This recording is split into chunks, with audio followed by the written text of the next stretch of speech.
70 senedir bu saatçılığı yapıyorum. Tamir ve saat işini yapıyorum. Şimdiye kadar bütün en fazla tamirlerle uğraşıyoruz. Çırakken başladım. 12-13 yaşında bir ustaya çırak olduk.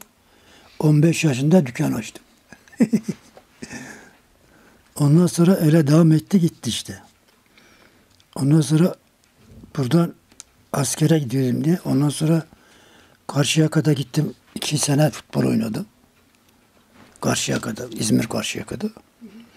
Ondan sonra oradan askerden geldikten sonra burada dükkan açtık.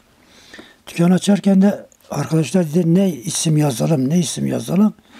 Dediler İzmir Saatçisi yaz. İzmir Saatçisi yazdık öyle kaldı o isimden. Şimdi devam edip gidiyoruz. İlk başladığımızda o zamanlar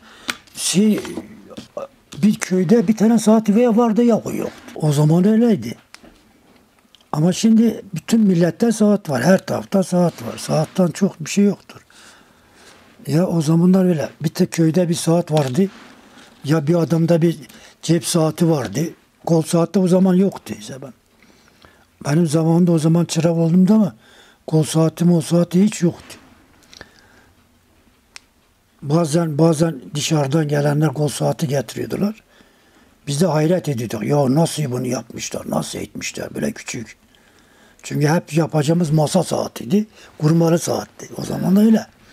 Parça bulunmazdı. Parçayı eline yapardık. Öyle. Çok şeyler yaptık. İşte o şekil devam etti. Şimdi ama parça da bol, her şey de bol. İstediğin kadar kimse saatin kıymetini bilmiyor. Ama kıymeti var ama herkes saat kullanıyor. Alışkanlık olmuş bir tabi. Bütün millette alışkanlık. Ya şimdi telefonlarda da var. Bilmem ne de var ama yine muhakkak koldaki saat. Benim bu kadar saat var önümde. Yine kolumda saat. Tamir işi bende çok oluyor. Ben imkanı yok. Bu kadar bende şey var. Tonlarca saat var bende. Kimsenin yapamadığı saatleri ben yapıyorum. O şekil çok geliyor. Yani şimdiki yeni çıkan saatçiler pek o kadar bir tek pilden başka bir şey yaptıkları yok. Bir saate doğru düzgün söküp takmasını bile bilmiyorlar. Bir otomatik saate doğru düzgün söküp takmıyorlar. Var bende bak bir tane antika saat 120 seneliktir. Altın kaplama. Cep saati. Saat var 2 saat 3 saat sürüyor. Bazı saat 5 dakika sürüyor. Mesela saatin arızasına göre. Saat arızasına göre. Yani hepsi bir ufak 2 dakikada yapılacak bir şey değil ki. Bazısı var aksi gider. 2 sefer, 3 sefer, 5 sefer sökersin ancak yaparsın. Benim tamir etmediğim hiçbir saat olmadı. Çünkü parçası olmasa parça olan saatleri bütün yapmışım. 50 sene, 100 senelik saatler var bende. Hala duruyor onlar. Adamlar sahipleri ölmüş gitmiş. Bir tanesi de geçenlerde rastladık.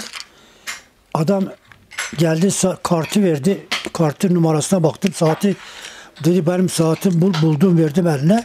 Saatler pil taktım çalıştı.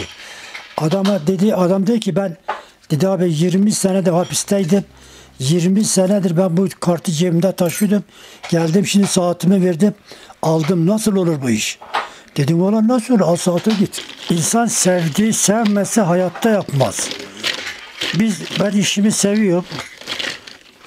Allah'a çok şükür herkes de biliyor.